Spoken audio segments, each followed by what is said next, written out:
Hi, everybody. Welcome to Selling to the CIO podcast number 8. This is going to be our first video podcast. We usually do these in audio, but we figured we'd step it up a bit. And I welcome my guest for the first video podcast, Charles Crabtree. Charles, how you doing? Hi, David. Doing good. How are you? I'm great. I've known Charles for a long time, and great thing about Charles is that he'll go through his history a little bit, but he's been both on the customer side and on our side of the fence, right? So he provides a unique perspective to getting appointments with folks like himself, and some of the struggles he had when he was on the other side. So we appreciate the perspective and look forward to our discussion today. I appreciate it. Yeah, great to be here. Thank you. Yeah. So why don't you, I think you know the theme. I think you've listened to a few of the podcasts, right? We're trying to educate folks, sales folks like myself and everybody out there listening, how to do things the right way as far as getting appointments to folks like you, what resonates with you these days, especially now that you're in a security role, which is the hot topic these days. Love to, maybe we'll start with the things that sales reps don't necessarily do the right way, and then we'll end on a positive note and maybe give us some feedback on what works these days for getting your attention. So Yeah, I'm going to turn it over to you, and thanks for your time. sounds good. Good. Well, yeah, let me give you my history, David. And you know it, right? You've lived it. 'Cause, again, I've known you for a lot of years in several positions. But I've been in information technology for a little over 25 years. Um, I had a stretch where I was at the same company for 17 years in various positions over that time. I then worked at an AmLaw 100 law firm for 5 years as an IT director. Um, and then I did some short stints. I worked at one of the world's largest investment firms, and then I was a consultant before returning back to my original place of employment in the health insurance industry. So I've kind of done a full circle. But as you had mentioned, I did do some consulting, um, for a period of time. So while I've been in various different positions across IT that have pieces of security involved, my current position, which makes me responsible for information security and all the tools that are in that security marketplace, right? There's a ton of them. That's exposed me to by far the most activity from a sales perspective. Yeah, I mean, my team, security is really resonating these days, and we're really, a lot of folks don't want to hear from us, right? They're not making decisions. It's like I said before, it's must-haves these days, not nice-to-haves. And must-haves is security, right? Because the breaches are going crazy these days. I hear about one or two every day. It seems like so. Everybody's trying to get your attention. I'm sure they're trying to focus in Exactly. on guys with Totally your agree. title. Yeah, and that's because really, first and foremost, security is at the heart of everything that revolves around IT, right? Yep. And this focus has dramatically increased year over year. I can tell you, literally every project in IT has some involvement from a security operations team, right? And second is just the sheer number of security tools available to counter these threats to our infrastructure by hacking, malware, and phishing as examples of those, right? So, um, my current position in information security, there's somewhat of a reason for the onslaught of calls and emails from sales professionals, and I think there really is a true market. In fact, it's probably the biggest market in IT right now.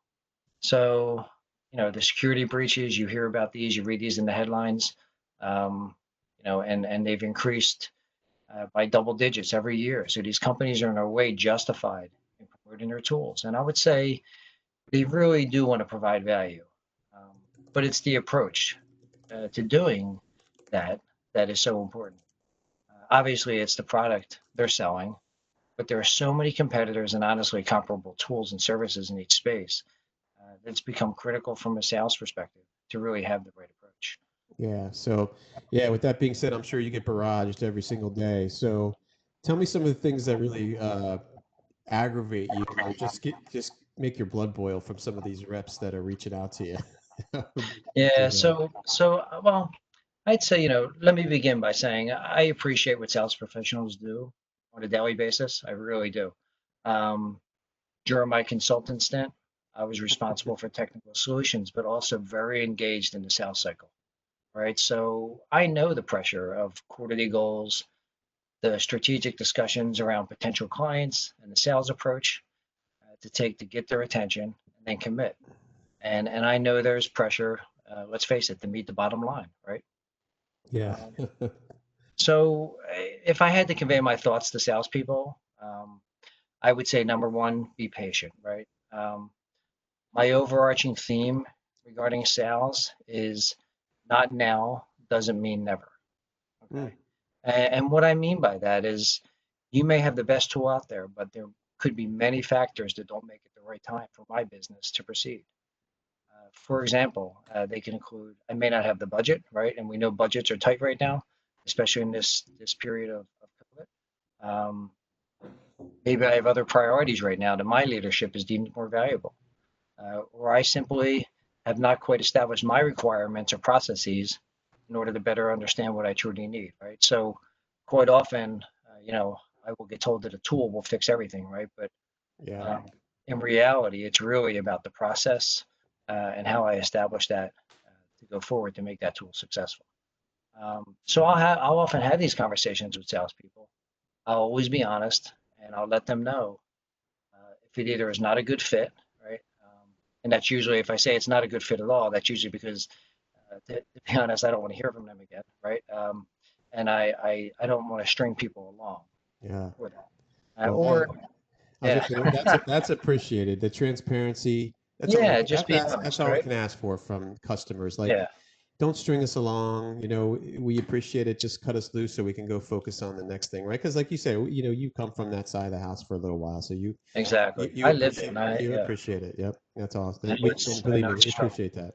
So Yeah, and maybe the time just isn't right, right? With the keyword being not right now. So really for me, what they do next is critical. The best sales reps that I've dealt with, they'll ask for a time frame on when I think a decision will be made, mm, and if practical, I will offer that and agree for them to follow up. Um, and the good sales reps, of course, they follow up, right? And during this follow up, we will take the conversation from there. In this scenario, the sales professionals practiced patience and looked at the long-term strategy and frankly, an opportunity to build a potential relationship. So I welcome that conversation. Um, yeah. and then there's, what not to do, right? Which maybe that was your next question. If I don't, Yeah, well, it's I always read it. good. Yeah, yeah. Um, the flip side of this is having the same conversation with that sales professional, but then hearing from the same rep just a few days later with a canned message on special deals that will expire, or free gifts to some event, or asking for my address so they can ship me something, right?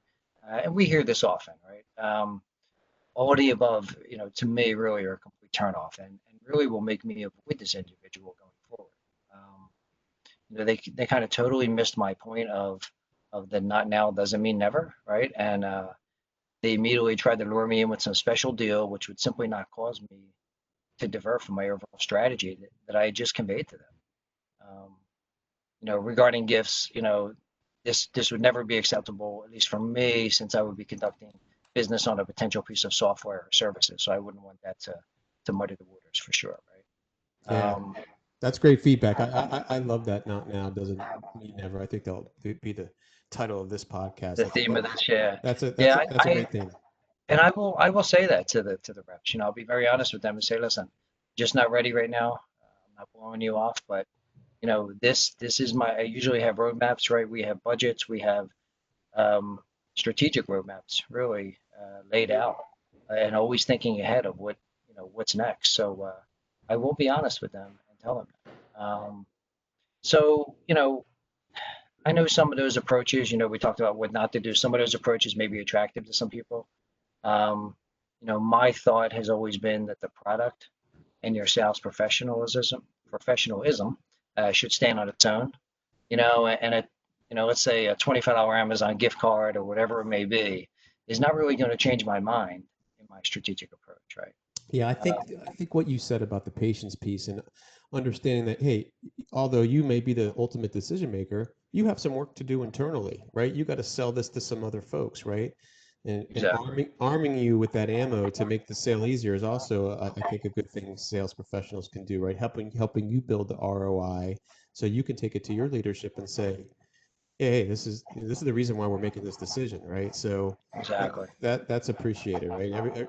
I think salespeople need to realize that you have Yeah. some selling to do as well. Yeah, exactly. Right. I have to sell to the top and justify and validate it within my portfolio. So Especially now more than ever, right? If it's, yes. I Yeah. mean, it's Yeah, every dollar's being looked at we've very very dramatically closely. changed over the past 8 months or so, right? So Yeah, I've had both scenarios. And again, we talked about the patients, right? The ones that practice patients and understand and align with my strategy and my business are the ones I have ongoing conversations with and still conduct business with them today. yeah, and I've known you for a long time, Charles. You are one of the nicer guys to deal with, right? Right? Some of these IT professionals are they're rude, quite frankly, and Yeah. and it's I think sales reps that deal with you, it's typically a pleasure, and you're just honest and you're candid, and that's there's we appreciate that very much. Yeah, Trust me. thank you. I try to be. And listen, we know IT, right? And I talk about this a little bit, but IT it's a small world in this region, and I would think across many other regions, right? So um, word gets around, right? So if you're honest and frank, I think that spreads. Just like from a sales perspective, we know that sales professionals, right, do tend to move every few years. It's just the Yeah. nature of the business sometimes. And with that, your reputation precedes you, right? So you really need to carry that on as you go into other jobs, and if that product is available or something of interest down the road, that sales professional is there, you will I you'll I reach out to them. So I always tell people that, right? This You're not going to be at this job forever. You gotta build the bridge because you want this customer to follow you wherever you might go if the product that you're trying to sell makes sense for that person, right? right, So right, don't, especially in the Philadelphia market, like you said, it's very close knit. If you get some stain on your shirt, it's going to stick with you for a long time. So exactly, exactly. absolutely. Yep. So Small world out there. So absolutely. So we're right at the 12-minute mark. We get our attention span for sales reps runs out. So this has been awesome. So is there any last thoughts or anything you can offer up? It would be awesome. yeah, just a few things I'd say, David. When you do reach out to us, within IT, I would highlight the competitive advantage to the other tools or offerings in your space. For me personally, you should know that I've already researched them, like any professional technologist would, so that I can make an educated decision. So I would want you to be proactive and let me know why your tool was superior than the others, right? Mm, Just like I try to be transparent, I think the transparency, if you're working at that company, you believe in that tool, that transparency of why you believe in that tool is really important. And then I would say, listen, just be in it for the long term relationship, like we talked about, right? You may move around to different sales jobs, um, but again, your reputation precedes you, and if you've built that relationship, I'll answer your call down the road if you're in another company and the product's of interest, to see if there's mutual interest once again. yeah, I think the point you make is that as a salesperson, it's hard to walk away, right? Right, If you right, know your product's not a fit for that particular company, and it a lot of times isn't, you gotta do the right thing and say, you know what, Charles, based on what your situation is now, this probably isn't the right tool for you, and just be able to like walk away. It's hard to do as a salesperson, but you have to know when right. to do it. Exactly. And I have had those conversations, and there have been sales professionals that have responded in that way, and I really appreciate that. I remember that. And down the road, things may work out, right? Again, it's back to that. Not now doesn't mean never. So, Yeah, that is really my theme, and it sounds like that'll be your theme of this podcast. totally. But I do truly believe in that. I believe in the long-term relationship and just working, you know, towards a solution. That's awesome, Charles. This has been awesome. Thank you for the insight and the candidness. Appreciate it. You've always been great to work with. So we appreciate your time, and you can listen to this podcast and view others at sellingtothecio.com. And we really appreciate your time today. Sure, David. Great seeing you, You and too. thank you for having me. Okay, You got it. Thanks, Charles. take Have a care. great one. All right, bye now.